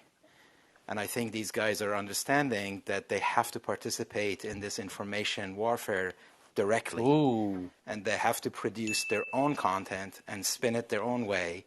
If I provide the content, then I can't blame Facebook for not distributing it. But it's funny how in America they can say, oh, that's not our content. But in the other countries say, yeah, we don't care. This ain't America, y'all. We have different laws. We don't. Well, it just shows that they don't care about the service there. That's because, I mean, the main reason why you want those laws, putting it in place that you can post anything, that you can do these things, is because otherwise you can only post what is, quote unquote, true. And we wouldn't be able to post anything because, we're breaking the news here. And if we break the news, well, that might not be true, so you can't post that. It has to be factual. Yeah, well, here's the thing, right? Hold on. Let's ping in Julian Assange into Clubhouse here to help us understand. Ooh, the wife is fine too. I just want to say, a lot of these companies were built with a very Silicon Valley mindset that the rest of the world actually doesn't share, which is like free speech and people can say anything they want and we're connecting people and we're enabling people. That's not how the rest of the world thinks, to be honest. Right. Well, it doesn't work that way in America either, because when Julian Assange tried to break some news on his platform called WikiLeaks, he ended up spending the rest of his life in a little room in the Colombian embassy in London. And Ethiopian. I think Ethiopian, right? Ethiopian? No, Ecuadorian. No, Ecuador. Ecuador. Tyler, Michelle was trying to jump in. Go ahead, Michelle. Yeah, I just wanted to add something here. I mean, I feel like there's a bit of a balance. It's not always if it goes just in order to protect their business model, but most of the time where there's a compromise between a country-specific law, it's usually things that are not really against human rights. There's been instances where those platforms were ready to leave some countries because the type of things they were asking them to remove from the platform was more around silencing civilians than anything else. But there's also a difference between what is automatically moderated and what's been removed from a decision, whether it's internally or even with the decision, the decision board. So I just think there are a lot of factors coming into play when it comes to making this kind of decision. And obviously, they're also trying to make sure that if you're in a country where, I don't know, having people, I don't know, maybe drinking alcohol below 21, and they ask us to remove some videos of teens drinking alcohol, that's definitely something we'll do, regardless whether we align with that from our internal policy or community standards, So that's where usually we kind of find some balance. Is there an example of things that you don't are not so able to compromise on? Like you said, humanitarian kind of what kind of issues? You said human rights type issues. I don't know. I'll give you an example. Like, for instance, in France, they're asking us to remove I don't know, pictures showing skin that might have a conversation. This is very hypothetical, by the way. It's just an example, Whereas if you are in, let's say, Bahrain or even Saudi Arabia, that could be a conversation because obviously that's where the country law comes into play. There will be a conversation. I'm not saying that automatically it will be removed, but that's a valid point to have a conversation based on that country law or legislation. Yeah, and then there's another. Good morning, guys. There's another. Sorry, go ahead. Can I just? So, good morning, everyone. I just joined in the right moment when Tyler was saying Russia and Twitter. I was like, okay, that's interesting. So, just to clarify, so in the end, Twitter deleted over 91% of requested from Russian government. So they resolved the issue. And now Twitter is working fine, but they started slowing speed of YouTube and Facebook. So now it's a new round of negotiation with foreign companies. And just one thing, I don't know where this conversation is coming from. This article of Apple and China, or WhatsApp and German government. Neither. It's about India. Okay, but we're talking, just adding to Michelle, what was just discussed of human rights. For example, if you've read this article on Apple presence in China, what they have to compromise, we're obviously talking it's same in Russia. Like when the application comes in on the Apple Store and it's something about gay rights, or recently in Russia it's been trouble with Dolce & Gabbana, because Dolce & Gabbana made a campaign with kissing ladies or kissing men, I don't know exactly. And basically, the government said remove it from everywhere so that we don't even hear about that. In Russia, right? So, in Russia. And that's just a brand who's playing games, PR games, but rather brilliant PR games, because they know that'll probably get banned. And by being banned, other journalists around the world will cover that story. That's genius PR, right? From one perspective. From another perspective, it's still it depends what people think. Because Russia is moving big time towards traditional, like old values. So if you're gonna read, because there have been a couple of hundreds of news articles about that, and if you read comments, it's kind of frustrating. The concern here is, and I think the big picture point to focus on going forward is governments having a strong hand in social networks. Capitulating to governments, and so eventually over time the social networks become essentially assets of the governments, which was sort of your point, was it not, Sahin? Which is if they're able to continue to have over time, this battle will eventually be okay boss, and then next thing you know, these platforms become tools of the governments to reinforce, and then India won't need its own media because the social networks will become controlled to an extent, and whoever's in charge at that time. So what happened? Here's a question. Oh my God. What happens if Trump wins the next US election and then Trump says, okay, look who's in power now, y'all. And am I allowed on Twitter now? I'm the president again. Am I allowed on Facebook? Am I allowed on YouTube? I'm the president. Oh, you're not letting me back on? Oh, well, let's just go over to the House of Representatives and put you out of business, y'all. Goodbye. Thank you for playing. Just like India is saying, and just like Singapore is saying, and just like all these other states are saying, is you do what we say or you get the F out of our country. You don't think Trump's going to do that if he wins again? Just a quick one on that. It's both sides of that equation. I think it is simultaneously controlling the distribution of information and the creation of your own spin and propaganda. I just also want to add that for a global audience, not just for your internal audience. If I Michelle? may just add something quickly, I think we also have to be differentiate a POTUS account versus Donald Trump account as an individual. So those are quite not the same channels, although it's the same person. But there is an account that's the president of the United States, and there's an account that is a citizen that used to be a president of US. So, But you can't say no to the leader of the free world, right? You I'm just have to say sorry. no to They him. Exactly. did. Sorry. No, What I'm was just saying the? you can't say no to the guy who's sitting in the should be able president to. chair. That's all I'm saying. Well, that's what I'm saying. Well, because the reality is that he has that he may have that account as the president of US as any other president of that country, which means it's not his personal account. So those are two different things. And I also just want to say for the Russian case, I feel like it'll also help to be more specific when we take some like examples, because everything is in the nuances there. So basically, who flagged Dolce Gabbana in Russia? Who removed it? Is it the platform or the brand removed it themselves? So, and was it removed because it was reported, or it was after the government asked specific platforms, and which platforms? Because I think depending on those answers, it makes a difference as to why that decision was made and who was responsible for what. I It have just I helps have a to have question for more. you, Michelle. Let's say India says tomorrow, Facebook, we don't like you, we don't like what you're posting, we don't like what you enable our people to do, get out of our country, or you listen to us. And Facebook says, oh, because we believe in human rights, we're not going to listen to you, and it's out of the country, right?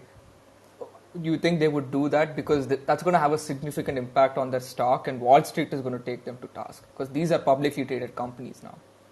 Again, that's why I'm saying we have to be very specific on if we really want to further this conversation, but we can as well just have the conversation to speculate and just build different scenarios, which is also very interesting. But it depends on what we're talking about.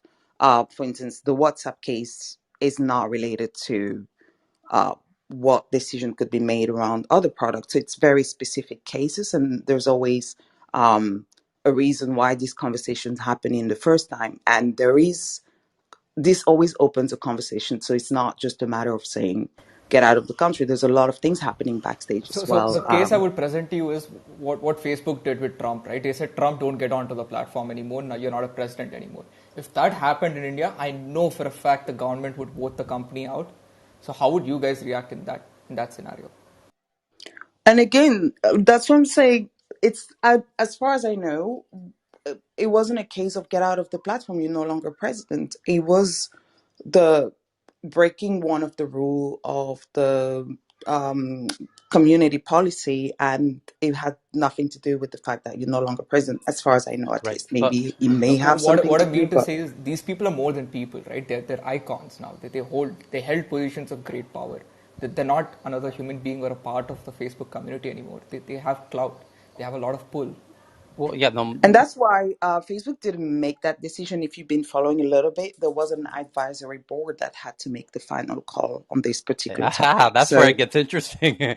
So, just want to say yeah, it's a bit more complex than yeah, that. yeah, I don't want the conversation to fully revolve yeah. Of around course, Facebook, but I think it's great to unpack those we're, things and how it yeah, yeah. works. We're gonna move on, but I just hold this thought. Trump is going to run again for the next election. While he's running, social media platforms are incredibly powerful in helping a candidate run for president. And if he's not able to use the social media networks, that could backfire on them in an incredibly tremendous way if he does win and they weren't willing to help him and he gets in, becomes president, and if he has the House and the Senate, I would predict Facebook will be effectively shut out of business, and anyone who prevented him, didn't enable him to use those platforms when running as a candidate, and then he wins, if he has the House and Senate, I predict we will see the immediate suspension of Facebook as a company and Twitter as a company in America. I second that. And we have far bigger problems than that if that happens, by the way.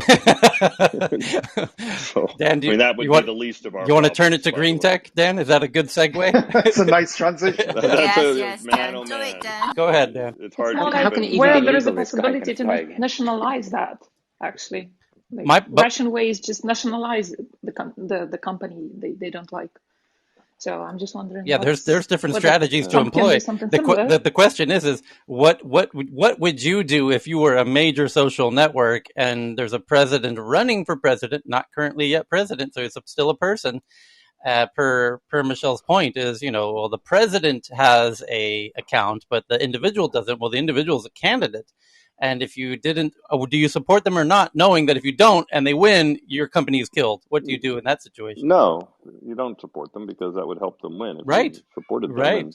But then it ensures your survival as a company, perhaps. But but I also want to quickly say destruction of your country, of your country, let alone your company. Yeah. So, I also want to quickly say there is a difference. I just want to say there's a difference between a candidate running for president and an individual.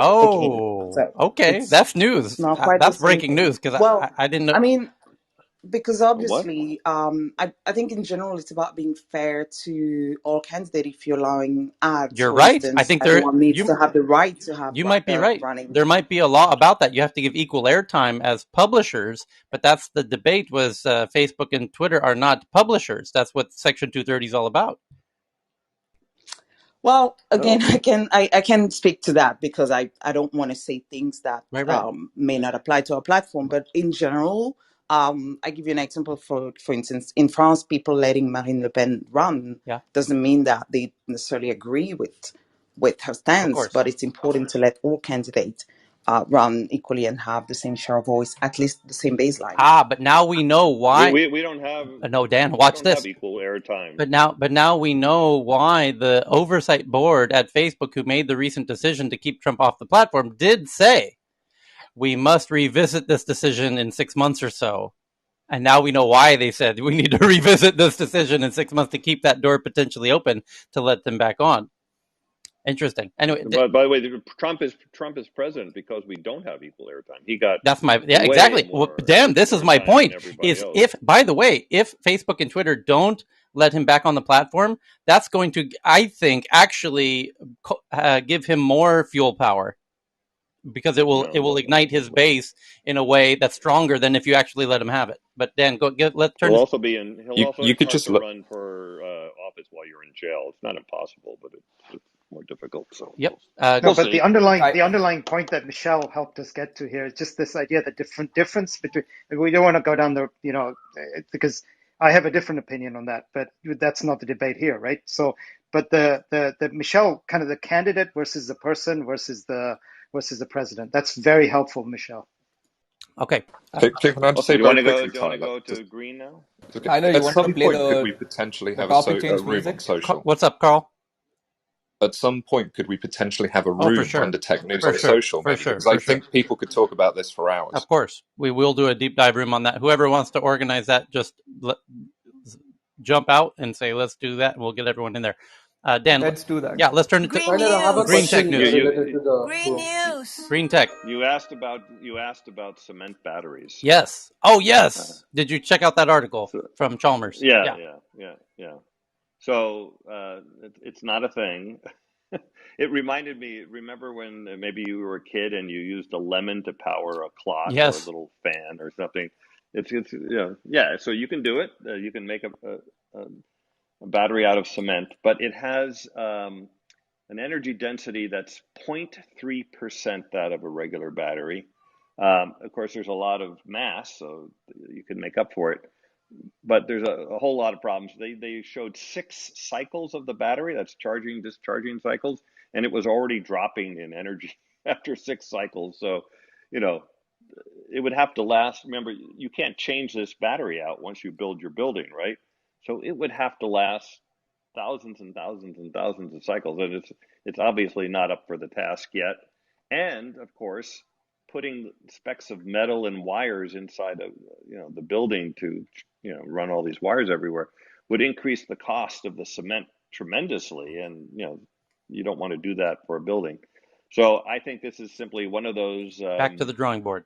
Professors got together and said, "Hey, can we do this? Sure, let's go do it." And then let's imagine the world if we did this thing everywhere.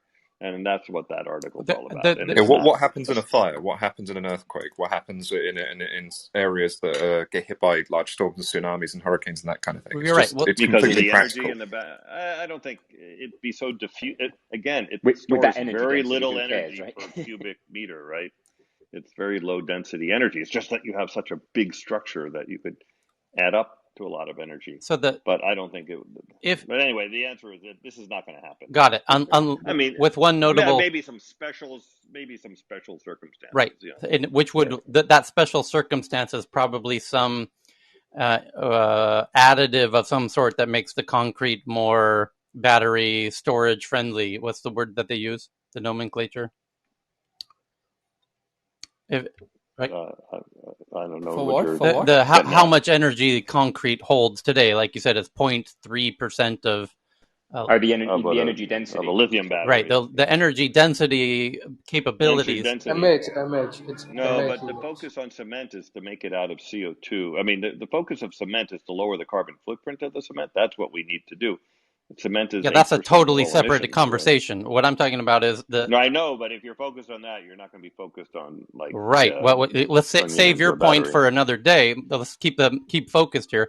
The idea of improving the amount of energy that concrete could hold, of course, would be related to coming up with new additives that you could add to the mixing of, because the concrete gets mixed from a sand into a solid, essentially. If Einstein were to be reincarnated and came up with some very special additive, that's essentially what would need to happen. Which there's no indication that will happen, but and then a miracle occurs, right? But again, the other problem is, I mean, it's a kind of very basic problem, is all batteries have a cycle life.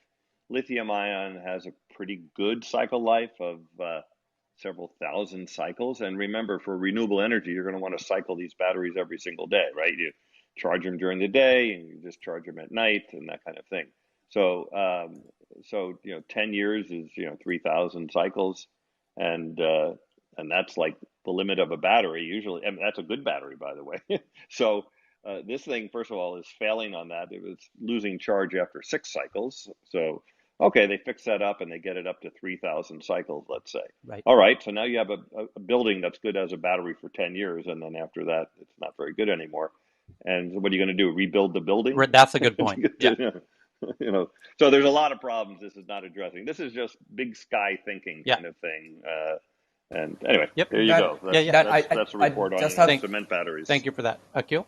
I don't know how many of you remember, but Tesla patented this new battery tech which reduced the cracking in batteries.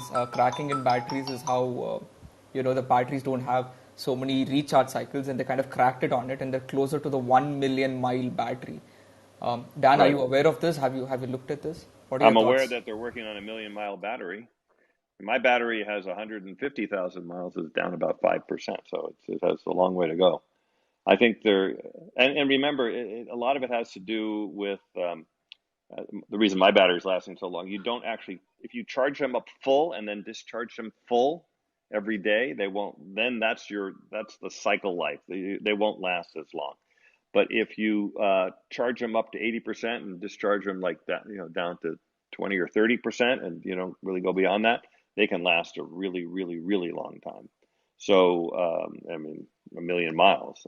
So there's that factor as well. But they are working to make these cars. I mean, remember, commercial vehicles that are driven all the time, they're built for 1 million miles, and regular fossil fuel cars are built for 100,000 miles, maybe a little bit more. But electric cars don't wear out, and they don't have the combustion going on all the time, so they can inherently last for 250, 500,000 miles right now. And then maybe you get one battery replacement during that time if you wanted to. Yeah. And this is going to be important, by the way, when the cars are autonomous and they're driving 85% of the time instead of just 5% of the time. Exactly right. That's when you're going to really want the 1 million mile car.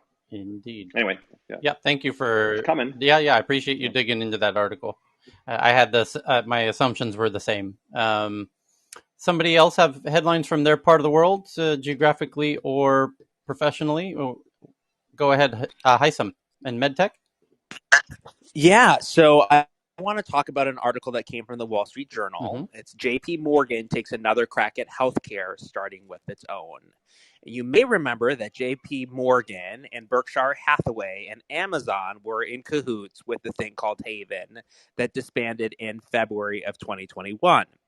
What makes this interesting is that JP Morgan basically plans to offer health insurance to its 285,000 employees, but their goal is to actually put money and invest in startups that help their employees right away, based upon the data that they have already collected from their fellowship with Amazon. So expect that JP Morgan will be moving into the telehealth space and also to the wearables, which will be really interesting. It is. And so so this is going to be fascinating because what JP Morgan is doing is going to be similar to what Amazon is doing, but they are an investment bank. So they plan on actually putting a serious amount of money actually into these startups that potentially could actually have major ramifications in the medtech space. I've got the article right here. I just want to read a few points. JP Morgan Chase launches new healthcare business after winding down Amazon Berkshire venture. JP Morgan is launching Morgan Health to improve the quality of medical care for the bank's 165,000 U.S. employees and their families. The business will be led by Dan Mendelsohn, a health consultant who served in the Clinton administration. The new unit will also have $250 million to make venture investments in companies with promising healthcare solutions. Quite interesting.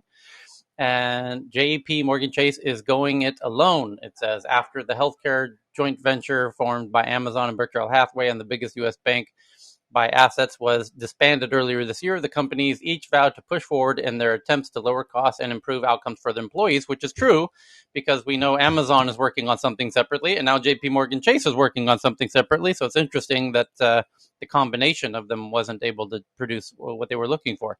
Now JP Morgan announced Thursday it's launching Morgan Health to improve the quality of medical care for their employees. At the new, we have the best healthcare in the world in terms of doctors, hospitals, pharmaceutical, and medical device companies, but we certainly do not have the best outcomes, said CEO Jamie Dimon said in a statement.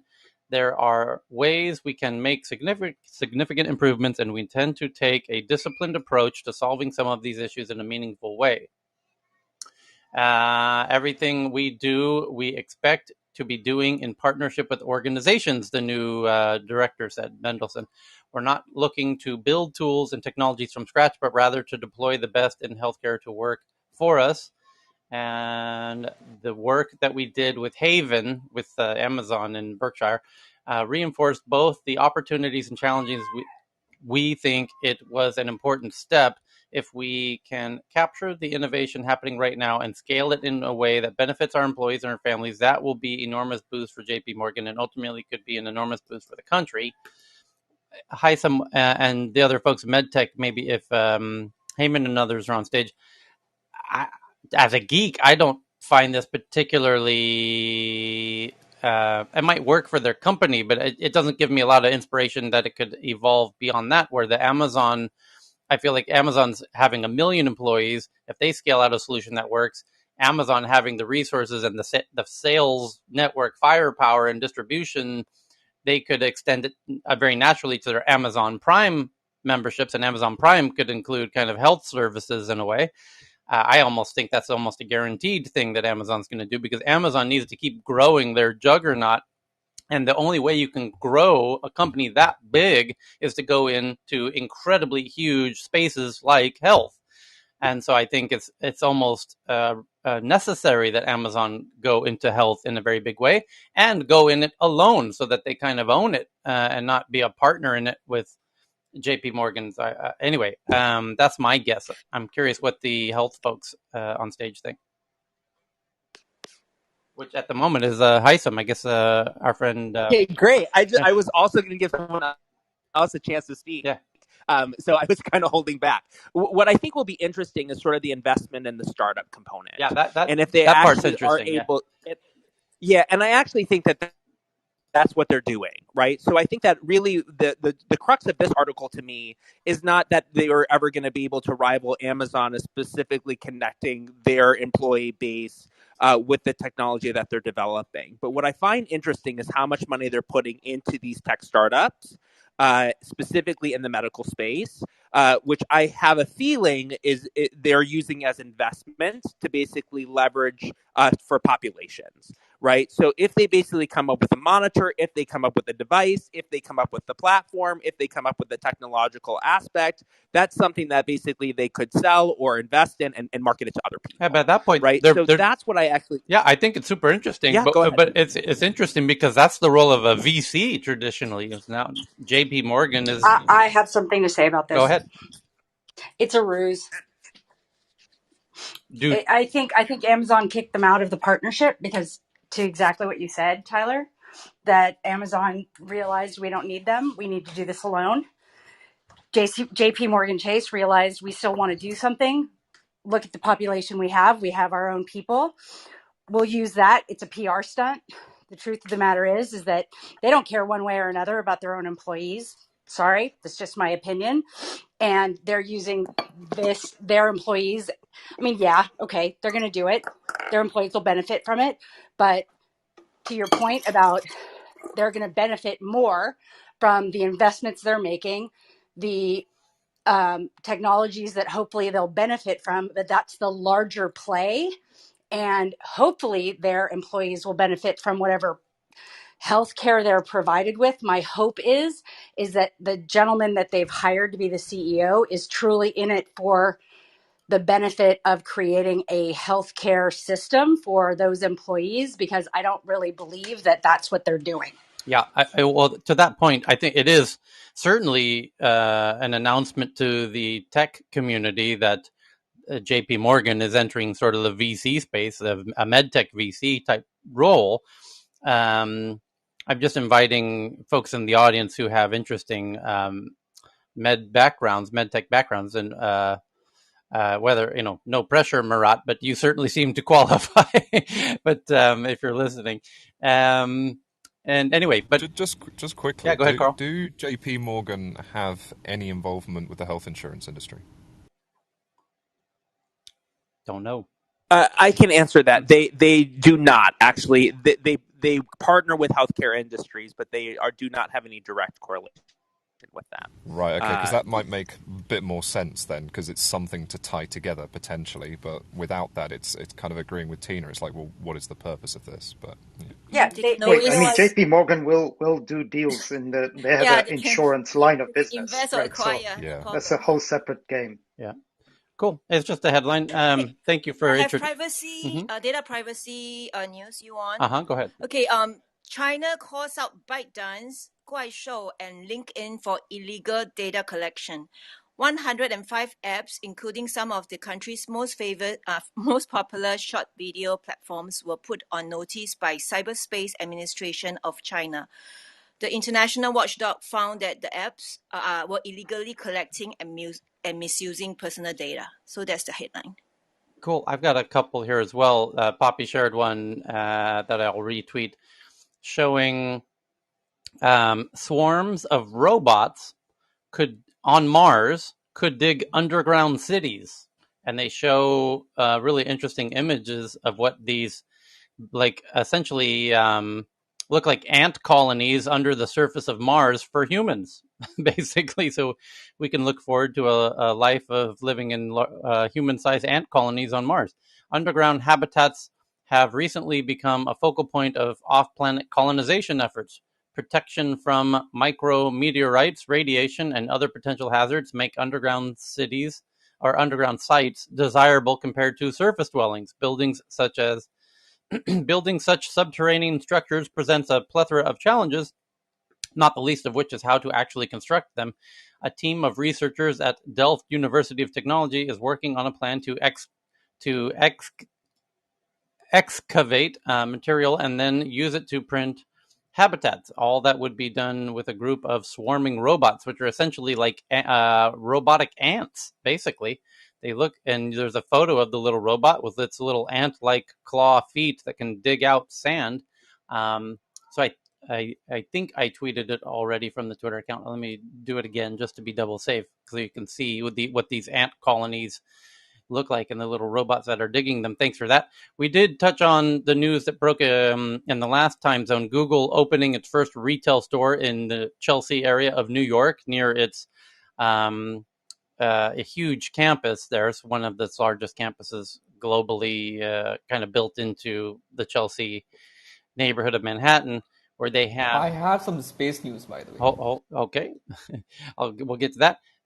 Which is, let's get through the... Yeah, so this, the point of this new Google store, it's the first of their kind, is that you'll see a photo of it. I'll tweet it, and it looks exactly like an Apple store, to be honest, where they plan to sell their Pixel devices and Chromebooks, of course, but also all of their whole Nest camera suite and Fitbits, which is their newest acquisition.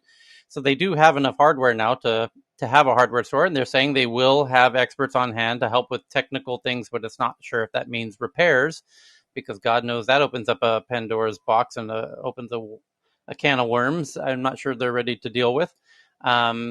But has been part of Apple's secret sauce with their Apple stores, no doubt. So I will tweet that as well. Go ahead, Akil, with the space news. Yep. So this is pretty phenomenal what I'm reading. The US Air Force wants to beam solar power to Earth from space. Yeah, well, we're already doing that. The sun is one of the best inventions ever.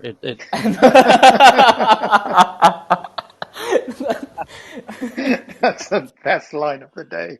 Yeah, this is a big nope. I don't know. Hold on. I want to ask Dan. Dan, what do we think about the sun? Is this like the cutting edge green tech thing we hope it is going to be? Go ahead. Yeah, so the article says that they're building kind of satellites that can, solar cell satellites that they can launch into space, and then they can kind of beam the solar energy from those things onto ground receiving stations. The problem apparently that they're trying to solve is that when US is at war, they find it difficult to keep their military bases on power 24/7, 365, and they're looking for a alternative for that sun's going to be here for a few billion years. It's still very, very, very new technology to send power wirelessly, even very short distances. So yeah, this is super new. I have another news related to this to top up. NTT, okay, this is from Japan. Japan's NTT and Sky Perfect JSAT to develop data center in space. NTT will develop a satellite system that can process and store data in space. NTT will collaborate with Japan's Sky Perfect JSC Holdings, which has the expertise in satellite operations. In developing the project, NTT is aiming to start trials as early as 2022. All being well, both countries hope to launch the satellite in 2025 and roll it out for practical use by 2026. It definitely gives new meaning to the idea of cloud storage, that's for sure. It's if you are storing data not only in the cloud but above the clouds in a Boy, you're on a roll today. Oh yeah, here we go, folks. Welcome to the Tech News Comedy Show. Tip your waitress, but that one is not so far stretched, actually, what you're talking about, because with Starlink, it's just information. It's not electricity that they're beaming, and the information. Yeah, you can have hard drives in space, and you can have a satellite receiver, just like a Starlink receiver, on it, and it can receive the information and store it up there, floating around. Yeah, that works. I would be interesting to talk to a data center architect about the benefits and challenges with doing that. It's quite an interesting idea. But if NTT is doing it, if that's the announcement, they have a date as part of that announcement, and Cheryl? Yeah, they already have that date set. They will start doing the trial by next year, and they hope to implement by 25-26. I would be curious to, maybe we can invite them to explain what they find. Why? Tomoko, Tomoko, dekiru kana? I just read the title, but I'm now googling the. 知り合いいる NTT とか Sky Perfect とか。いるかもしれないけど、今すぐには分かんない。Okay. 大丈夫。ゆっくり考えて。Yeah, 頑張るね。見つけたら連絡します。お願いします。はい。Okay, so she's gonna. We got all of that, guys. We got all of that. She's gonna give it a go. Let's see what happens. So, fingers crossed.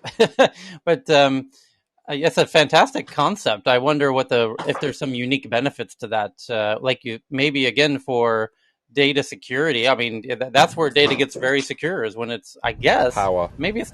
Well, you don't have to cool it down. Maybe. I guess it is cold up there. Yeah, it's interesting. You get huge fluctuations of temperatures up there. By the way, on the surface of the moon, for example, depending on the biggest one is power for sure. Yeah. How are they going to power it? Yeah. Oh, solar. No, that's my point. Solar. You've got infinite amount of solar. It's safe. It's secure. It's powered. There are issues. There's logistical issues, and there's but power is the biggest one. No, there are magnetic issues to this, right? All data. I mean, if you put a magnet next to it, it's going to get wiped, and space is like the biggest magnets of all. The sun and all of that. The question is, how safe is it as well?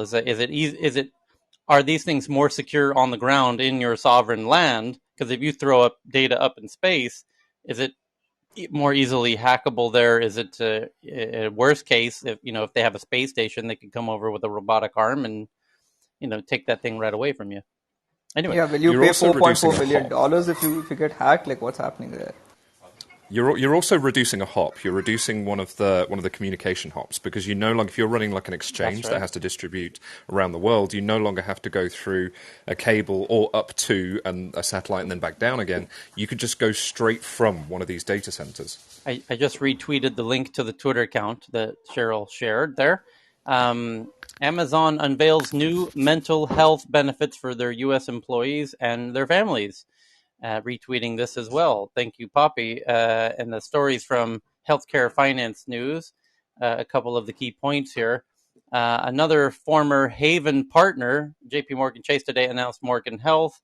But picking up where the former Haven initiative left off, Amazon today announced it is providing mental health benefits to all of its full-time employees as well to their families and household members. Amazon, now that this is where it gets interesting, is Amazon already employs, 1 million plus people, but when you factor in their entire households, that is like maybe a 3x. So you're talking like 3 million Americans already. So it says Amazon has launched what they call Resources for Living, a single starting point to access confidential, in-person, virtual mental health counseling with 3 sessions per person per topic available. It would fund up to 24 million counseling sessions a year for its U.S. employees. The services are available 24 hours a day, 7 days a week, and include access to free counseling sessions in person, through the phone, video, or text. So it's essentially a private, FaceTime call with a mental health professional, where your eyes will be monitored, let's hope that the confidentiality between the employee and the mental health professional doesn't give the company access to that information. Let's hope it's confidential. Best thing they can do is time away from Amazon. Yeah, but I mean, this is the weird thing here is lot to consider in that, I guess. But it also, again, back to my previous point, if this works out well and Amazon tests this out, you better believe it will come to the millions and millions of Amazon Prime customers. And then after that, it could potentially go far beyond that as well. So it's, I mean, it's the Tyler, brand. Sorry. This is actually a little bit more complicated as far as providing services in the United States than Amazon is letting on. And what I specifically mean by that is that in order to actually practice for a patient who's in the state of, let's say, Oregon, you actually have to have a medical license or to be licensed actually in that state. And so in order to actually get these individuals to actually be able to see people all across Amazon spectrum, they're actually going to have to make sure that every provider that they have is licensed in the state in which they are trying to provide those services. And what I will tell you is that having been through this process myself, that process takes about a year and a half to get through in the country. So they are posting ads and they are trying to find people who basically have various privileges in different states. And I get approached by them about like every 3 or 4 months because they do have multiple medical licenses. But this is a slow-going process as they're sort of moving into the telehealth space. But you know what else? Other observation. Go ahead, Dave. The other observation is let's make sure that we're clear. This is not out of benevolence. This is kind of like, everyone is aware of what's happening in the factories. The whole, you get in there, your every movement is monitored, your time, your spatial orientation, how good you are at your job, the KPIs. I mean, it's like, it reminds me of the Facebook story of the monitor, how those people who Moderators. are moderating, Yeah. but they're not even allowed to, say to their family. I mean, let's not kid ourselves that this is benevolence. Well, there's another factor, which is even if there is an agreement by the medical professionals, and assume they have them in every state, to Isam's point, like in Oregon, if the actual app that is used, the physical or digital app that you open to have that conversation, the data within that app, even if it's metadata, might be useful and used by the company, even though they're not have the actual conversation audio, or you see what I'm, because the app might ask them, oh, what kind of problem do you have? A stress, anxiety, inability to sleep, etc., etc., etc., before even connecting you to the professional. It'll be interesting to see how that data might be used, etc. As you can. Not even that, just opening the app.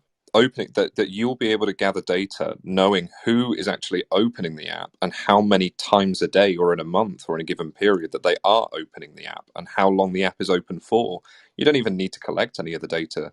After that still tells you a lot about the mental health of your employees. But I think that's where HIPAA comes in from the U.S. standpoint. So I would almost imagine that they would have to use a third-party site because of doctor-patient confidentiality. And if they're able to get around that, I think that would be a big red flag for the entire HIPAA, policy, because it's designed to protect patient privacy. Yeah, and Lakeisha, if you report that you're off work due to work-related stress, and then inside this thing, it's a double click, and then it actually comes out you're going through some family stuff. I mean, this is like, I agree with Carl. Even the event of opening it was interesting, but then you get inside the delineation between whether they pay the time off or not. Then you're getting tread carefully in that space. Yeah, but there's also the fact that they're able to essentially quarantine employees from going to non-Amazon affiliated health professionals that could inspire lawsuits and things like that, right? So it gets very absolutely. You don't get your mental health time off if you don't use one of our accredited counselors. Oh, look at the lawyer here. So yep. Just real quick, I mean, there are other employers that provide mental health care services. So I agree with the points that are being made, but at the same time, I think that it's important not to confound or assume that they're going to launch an Amazon mental health platform that their employees have to use. I mean, so it's not universally offered, but I do know of other large employers in the United States that provide mental health services for their employees, in addition to other physical health services. Moving on for a second, just a couple quick. Robinhood, the wildly popular trading app, announces what they call IPO access, which will let Robinhood users buy shares in Robinhood before the IPO. So this is a absolutely genius concept, which, by the way, Jason, my friend who's an angel investor in Robinhood, was saying they should do, and glad they're taking his advice. I think that is truly a genius move for the Robinhood users to be able to invest in the company pre-IPO. What it would be great if other apps allowed that as well. Anyway, we are now at the top of the hour and 4 minutes over, and I'm going to save the rest of the fantastic headlines for when we meet 7 hours from now. And there's a whole bunch of other deep dive rooms now, because we cannot honestly have the conversations that we want to have during Tech News Around the World. So we have deep dive rooms on all different topics.